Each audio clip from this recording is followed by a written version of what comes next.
সামনে আসছে বৈশাখ। বৈশাখে ভাতের সাথে যদি ভর্তা না থাকে তাহলে মজাটাই অসম্পূর্ণ। আজকে দেখাচ্ছি চিংড়ি মাছের মাথা দিয়ে মজাদার ভর্তা, আর শেষে থাকছে কক্সবাজার হোটেল স্টাইলের টমেটো ভর্তা। দেখতেই ভালোবাসা, খেতেও আগুন। আসসালামু আলাইকুম, আমি আতিয়া নারায়ণগঞ্জ থেকে। আজকে তৈরি করব দুই ধরনের ভর্তার রেসিপি। প্রথমে আমি চিংড়ি মাছের মাথার ভর্তাতে চলে যাব।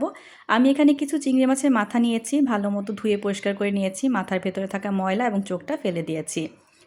এই পর্যায়ে একটা প্যানের মধ্যে দিয়ে দিচ্ছি সামান্য একটু সরিষার তেল। সরিষার তেলটা যখন গরম হয়ে যাবে তার সাথে দিয়ে দিচ্ছি ঝালের জন্য কাঁচামরিচ 2টা ব্যবহার করেছি, আর দিয়েছি শুকনো মরিচ। কাঁচামরিচের মাথাটা একটু ভেঙে দিয়েছি, না হলে তেলে দেওয়ার পর অনেকটা ছিটে আসতে পারে। এই পর্যায়ে দিয়ে দিচ্ছি কাঁচা পেঁয়াজ কুচি। পর্যায়ে নেড়ে চেড়ে পেঁয়াজ এবং মরিচটাকে ভেজে নিতে হবে। পেঁয়াজটা একটু নরম হওয়া পর্যন্ত আমি অপেক্ষা করব। যখন পেঁয়াজটা হালকা নরম হয়ে যাবে এই পর্যায়ে দিয়ে দিচ্ছি চিংড়ি মাছের সেই ধুয়ে রাখা মাথাগুলো। এখন দিয়ে দিচ্ছি পরিমাণ মতো লবণ। আমি এখানে 1/2 চা চামচ পরিমাণ লবণ ব্যবহার করেছি। প্রয়োজনে লবণটা পরেও ব্যবহার করা যাবে। সুন্দর একটা কালারের জন্য দিয়ে দিয়েছি 1/4 চা চামচ পরিমাণ হলুদের গুঁড়া। এখন একটু সময় নিয়ে নেড়ে চেড়ে ভালো মতো চিংড়ি মাছগুলোকে ভেজে নেব। খুব বেশি সময় নিয়ে ভাজতে হবে না। চিংড়ি মাছটা 5 মিনিটের মতো ভেজে নিলেই কিন্তু দারুণভাবে সেদ্ধ হয়ে যাবে। আমার চিংড়ি মাছটা ভাজা হয়ে গেছে, দেখুন খুব সুন্দর একটা কালার চলে এসেছে। এই পর্যায়ে এটাকে আমি একটু নামিয়ে নিচ্ছি। এটা আমি ব্লেন্ড করে নিব। আপনারা চাইলে এটা পাটায় বেটে করতে পারেন, তবে ব্লেন্ড করার সময় সামান্য একটু পানি ব্যবহার করা যেতে পারে। খুব সামান্য পানি ব্যবহার করবেন, এতে করে স্বাদের কোনো হেরফের হবে না। পাটায় বেটেও করতে পারেন। যে বেটে নেওয়া চিংড়ি মাছটা রেডি হয়ে গেছে, এখন সেই একই প্যানের মধ্যে দিয়ে দিচ্ছি আরও কিছুটা সরিষার তেল, এবং সেই সরিষার তেলের মধ্যে চিংড়ি মাছটা একটু সুন্দর একটা কালার আসা পর্যন্ত ভেজে নেব।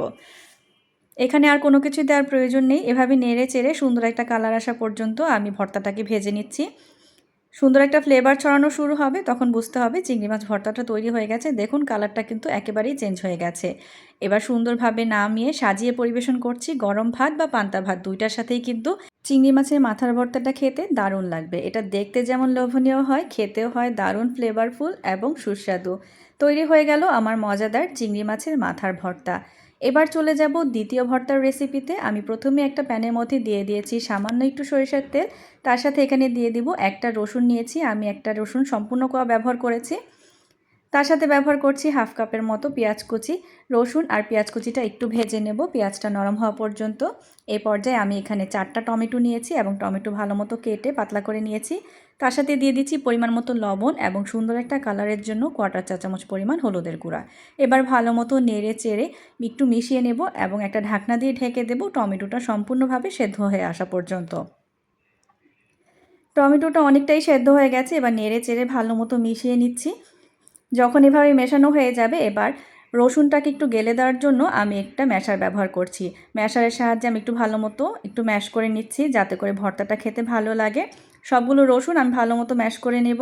যখন ম্যাশ করে নেওয়া হয়ে যাবে, চুলার আঁচটাকে বাড়িয়ে টমেটোতে থাকা পানিটাকে আমি একেবারে শুকিয়ে নেব। যখন পানিটা টেনে যাবে এ পর্যায়ে দিয়ে দিচ্ছি আরও কিছুটা সরিষার তেল।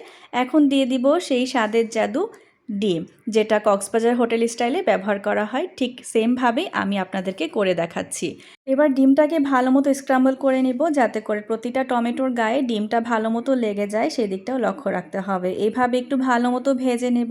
যখন এভাবে প্যানের গা ছেড়ে উঠে আসবে তখন বুঝতে হবে এটা রেডি হয়ে গেছে। এখনই কিন্তু শেষ না, শেষে আরও টুইস্ট বাকি আছে।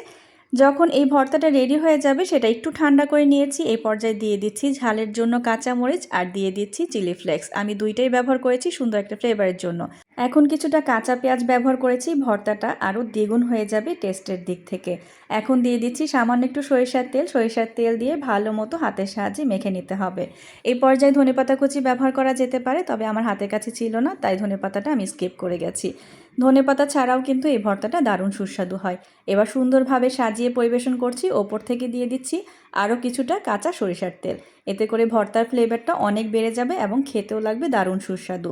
আসছে বৈশাখে এমন 2 ধরনের ভর্তা তৈরি করে পরিবারের সবাইকে চমকে দিতে পারেন। আমার আজকের রেসিপি যদি ভালো লেগে থাকে সবার কাছে অনুরোধ থাকবে, যারা ফেসবুক থেকে দেখছেন আমার পেজটি লাইক কমেন্ট ফলো দিয়ে পাশে থাকবেন। যারা ইউটিউব চ্যানেল থেকে দেখছেন চ্যানেলটি সাবস্ক্রাইব করে আমাকে অনুপ্রেরণা যোগাবেন। সবাই ভালো থাকবেন, সুস্থ থাকবেন। আল্লাহ হাফেজ।